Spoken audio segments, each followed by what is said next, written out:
আসসালামু আলাইকুম প্রিয় দর্শক, সকলেই কেমন আছেন? আশা করি সকলেই ভালো আছেন। আজকে আমরা চলে আসছি কাউন্দাতে। আসলে কাউন্দার জায়গাটা খুবই সুন্দর একটি জায়গা। আসলে আপনাদেরকে আমি যদি শর্টকাটে দেখাই, আমি একটু শর্টকাটে যদি দেখাই, দেখেন এত সুন্দর লোকেশন, ওয়াও, খুবই সুন্দর সুন্দর লোকেশন। আর সব থেকে বড় কথা হচ্ছে এই যে নদী, একটা নদী, এখান থেকে নৌকা দিয়া মানে পারাপার হওয়া যায় আর কি। নৌকা দিয়া পারাপার হওয়া যায়। বাবা আসো। আচ্ছা। আর যারা যারা ঘুরতে আসতে চান আসতে পারেন, খুবই সুন্দর জায়গা। মিরপুরে আসবেন, আসার পরে নৌকা আপনার নৌকা ভাড়া 10 টাকা করে নিতে পারে। তা আসা যাওয়া 20 টাকা।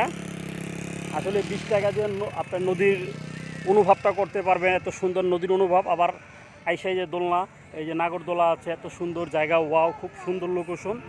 তো আমার মনে হয় আপনাদের কাছে ভালো লাগবে। ঢাকাতে 10 টাকা আপনারা নদী পারাপার হতে পারবেন, খুবই সুন্দর জায়গা।